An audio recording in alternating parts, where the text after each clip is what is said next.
everybody. It is the Thanksgiving Friday here in Canada, and I have a relatively simple and relatively fast last minute Thanksgiving dessert you can make this weekend for your friends and family who are gathering. It is my pumpkin mascarpone tart, but you could of course do this as a pie, but I'm going to do it more of a French tart today, including making the pastry from scratch and then a very simple filling, which I'm going to expedite by using my food processor to make sure it's nice and silky and smooth.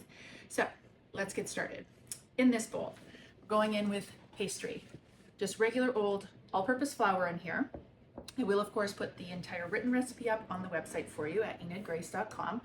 I'm going to take a little bit of salt, just a couple of pinches.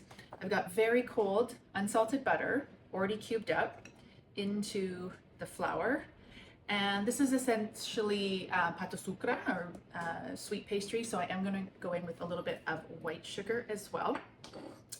And the first thing is just toss all those little bits of cold butter around in the flour just to get them coated and to make sure that the cubes are broken down. And then you're just going to essentially scrunch the butter into the flour and just break this down, the butter down into smaller pieces or little shales of butter. And try to do this as quickly as you can, as you don't want to soften the butter too much. If you happen to have hands that run hot, you can do this in a food processor. Or if you prefer to still do it by hand, you can put this in the refrigerator every couple minutes or so if you find it getting a little bit too soft. And essentially what you're looking for is kind of like a crumble topping. I'm going to continue to work this through with my hands, again, relatively fast, until almost all the little pieces of butter are similar in size. We're not looking for exact size, but pretty well broken down. And then you end up with this kind of crumbly, shaggy looking mixture of butter, sugar, flour, and salt. And now for some cold water. You may or may not need the entire amount for the recipe. I start with about 3/4 of the water that's called for and blend that in first, in the event that I have enough moisture just with the butter in here. Sometimes it's just going to depend on how much humidity is in your kitchen, how warm the day might be, etc. So I do need the full 4 tablespoons of cold water, and I'm just gently mixing this. I'm not pushing the butter any further into the flour here. And what I'm looking for is, it's still quite crumbly, but my checkpoint is when squeezed in my hand, does it just hold together? And it does. There's just enough moisture there. So I'm gonna let this chill in the fridge for just 15 or 20 minutes. And then I'm gonna roll it out. We're gonna fit it in the tart shell, and then I'm gonna put it back in the fridge while we make our filling. I've just taken the pastry from the fridge. It's nice and chilled again, just about 20 minutes. And I have a little bit of bench flour off to the side here. And because this isn't like a very firm dough, I have these little shaggy bits that are gonna act as my initial bench flour instead of adding copious amounts of bench flour that may not be necessary. And it feels beautifully tender, and I can see little bits of butter. So I'm just gonna put a tiny bit of flour on my pin and then just go right into rolling. My only rules for rolling are to never go completely off the edge, as your outer perimeter will just get thinner and thinner. And every couple of passes, just make sure that you can still move the pastry around. If it's starting to stick, the thinner you get, just add a touch of bench flour to it. And this is exactly what I'm looking for. Little tiny crumbled pieces for the first kind of 20 or 30 rolls that I do are going to fall off. And again, that's just telling me that I'm going to end up with a very flaky, tender tart crust. If any happens to be sticking to your pin, you can just take, again, a little bit of flour and put it on top. And I like to move my body around with the pin. Oops. And again, I'm just going to make sure that I can continue to move this around the board. If you're noticing a little bit of sticking, a little bit of flour, and I like to rub it in to my wooden surface. I prefer to roll out everything, bread, pastry, pasta, everything, I like to do on a wood surface. If you don't happen to have a wood countertop, doing it on a cutting board is fantastic. Or I've seen people do it in between two pieces of parchment, which works well, particularly for transporting it into your tart shell. So, all right, we're at 1/4 inch thick. I've got a false bottom French tart pan here. This is an 8-inch, but you can use an 8 or 9-inch for this.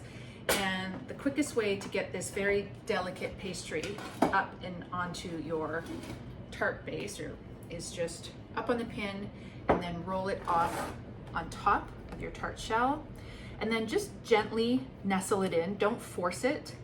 You don't want to stretch the dough any more than is necessary and aggravate the gluten. So just gently let it kind of fall in along the sides.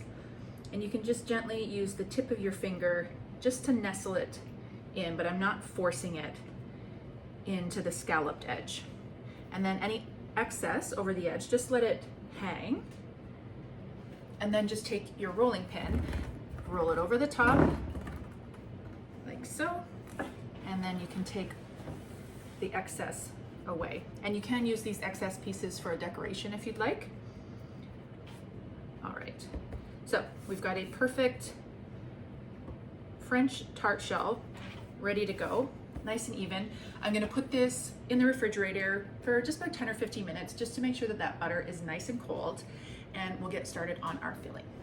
Okay, for this filling, you can of course do it by hand. You do not need a food processor, but a food processor does ensure that it gets super silky with no lumps in it whatsoever.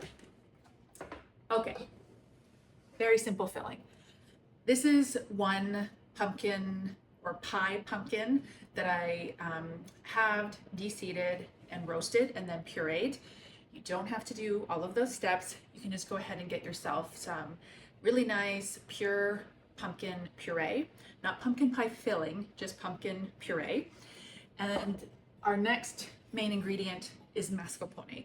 And this makes it kind of luscious and silky and kind of mellows the intense kind of pumpkin flavor that some people are put off by in traditional pumpkin pie.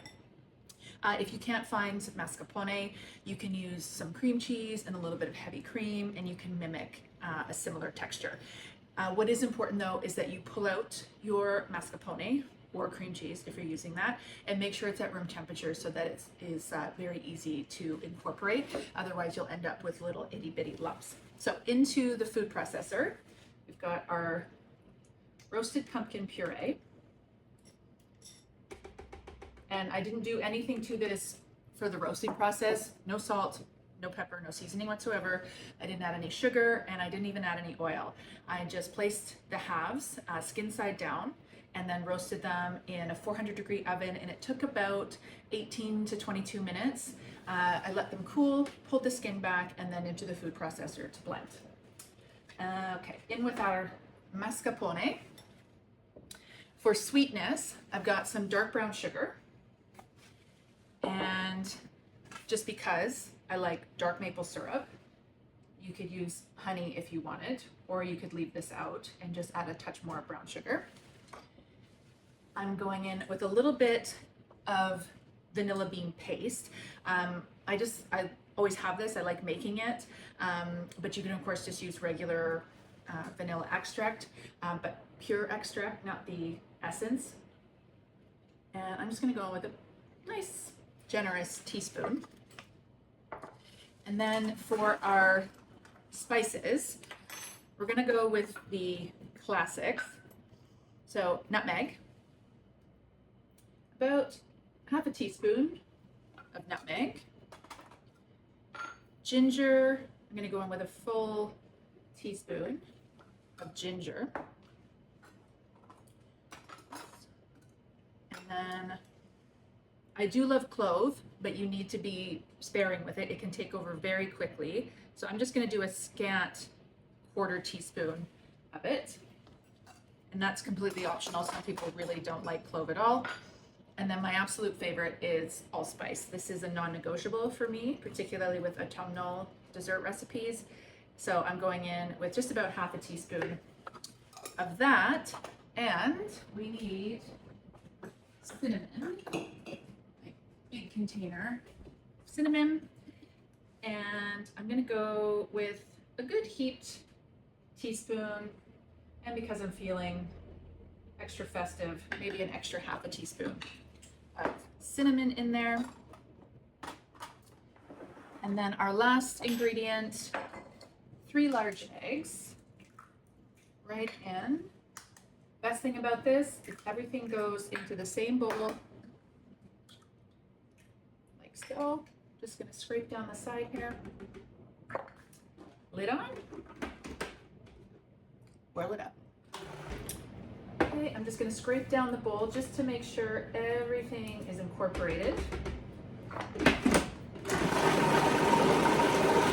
Done. Chilled tart shell. Oven has been preheated to 375 degrees. And I've got a baking tray here. So, and we've got this beautiful, smooth pumpkin mascarpone mixture. And my little spatula here, right into our prepared tart shell. And this is the perfect amount. Comes just below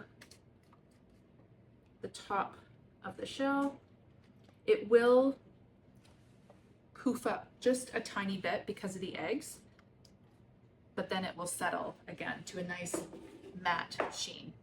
If you see any little air bubbles, just nick those out, give it a little tap. And this is going to go into that preheated 375 degree oven. It's going to take about 34 minutes or so, maybe 36 minutes, depending on your oven. While our pumpkin mascarpone tart is in the oven, we're going to make a little bit of walnut brittle to put around the perimeter. Adds a nice extra texture as well as a nice visual element. So in this pan, I've got just regular old white sugar and just a splash of water. I'm going to put this on a low flame. I'm going to get this nice and like amber brown colored, which I'll show you on camera in a minute.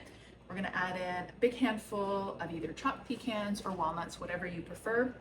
You could also put a pinch of cinnamon into your sugar mixture if you wanted to flavor it, and or some vanilla as well if you wanted to. It's going to all come together. We're going to put it out on a piece of parchment paper, let it cool, and then we'll be able to break it up into beautiful amber walnut shards of sugar. So to the stove with this. I've just pulled the sugar off. So all I did for about 6 minutes or so was just keep swirling it until it's this beautiful amber brown and it's just smoking. I'm gonna go in with a handful of chopped walnuts. I did use a digital read thermometer and I brought the sugar up to about 305 to 310 degrees. Stir in your walnuts, and then I've got a piece of parchment ready to go here. Pour out, use a spatula to get all of that liquid sugar out, and just be careful. Hot sugar burns your hands very quickly, and then just using a metal offset spatula, just thinly spread it so that you don't have a big clump of candied walnuts, like so. And then just leave this to cool. It'll take maybe 5-8 minutes or so, just at room temperature, until you're able to break it up. And you'll have beautiful walnut brittle, which is delicious just to eat on its own, but we're going to use it as a nice finishing for our pie. So I'm going to put this aside. I've got a timer going for the actual tart itself. So while that's in the oven, I have a few things to show you. I love my clients so much. And one of them, Jen, who I absolutely adore, she knows that I'm a big fan of artichokes. I actually have one tattooed on my arm, and this goes back to one of the Italian families I lived with, where the nonno called me cioffi, which was short for carciofi, which is Italian for artichoke. And some of the linens that I use here at my table have artichokes on them. So she brought me a matching apron and tea towel, so thank you so much. And then, of course, I love books, and I was gifted with two amazing ones this week by clients. This one from Joanne. This is the first edition of The Flavor of The Flavor of France, and this is by the Chamberlains. And I love this book because one of my favorite books of all time is Clementine in the Kitchen, which is by Samuel Champlain, which is the son of the Champlains here. And I just love this book. I love, even though I usually take my dust covers off books when I get them, I'm leaving this one on because it is a first edition, and I love that it is slightly tattered. And I love Samuel himself. He did all the photography in here. So there's recipes and photography in here, and this is from the 60s. And then Vi, who's another great client of mine for many years, she brought me the Umbrian Thursday Night Supper Club, which I had not heard of, and of course, therefore had not read, and she couldn't say enough great things about this book. So over my Thanksgiving weekend, hopefully on Thanksgiving Sunday, when I have a bit of time, I will be cracking into this one. So while I'm waiting for the pumpkin mascarpone tart to finish up in the oven, I think I'm gonna do a flip through the Flavor of France. I said it correctly that time. Right, I've just taken it out of the oven. There is just the tiniest little weeble wobble left in the center, but it did puff up just a little bit. It will settle back down as it cools and will be pretty much flush with the top of your pastry crust. And speaking of crust, it's just lightly, beautifully golden brown, and it's just like a matte finish on top. I'm gonna let this cool for probably a good half an hour or so before I crack up our beautiful brittle here, which you can now see is one beautiful sheet of brittle, kind of sparkles in the light there, because I don't want the sugar to melt on the hot tart. So I'm going to go take a nice relaxing break, come back in half an hour, and do a nice little design on top of this. Our pumpkin mascarpone tart has cooled quite a bit now. As you can see, it relaxed down a little bit, and now it is flush with the top of the pastry crust. So I've got our little bit of walnut brittle here, and you can just snap little pieces of it and then just adorn it around the outer rim, just in like jagged shards. You don't want them to look super uniform, and just sort of tuck them in gently. As you can see, this breaks perfectly, and just go all the way around. And that way, every little piece that you cut, everyone gets a little bit of this crunchy, sweet design on the outside. That's a good snap. An alternative, if you wanted to just take a knife and chop this up so that you didn't have the look of the shards, you could do that as well, and then just sprinkle it around the exterior. But I just think being able to see the beautiful glass, I don't know how well you can see that in the light, but beautiful kind of vintage looking amber glass, I just think looks so pretty. All right, and you can tuck them in to the top of the actual pumpkin filling. They'll just nestle in like so. And then you have this beautiful, now textured rim of brittle, like so. And then if you wanted to, you could put a few little flowers around if you wanted to up the ante a little bit, or you could take a little bit more of the brittle and put it in the center. But I think this looks perfect as is. So I'm gonna put that to the side, and that's gonna be ready for Thanksgiving dinner. I hope you give this a try, and if you do, please let me know. And more importantly, I wish you all a very, very happy Thanksgiving long weekend.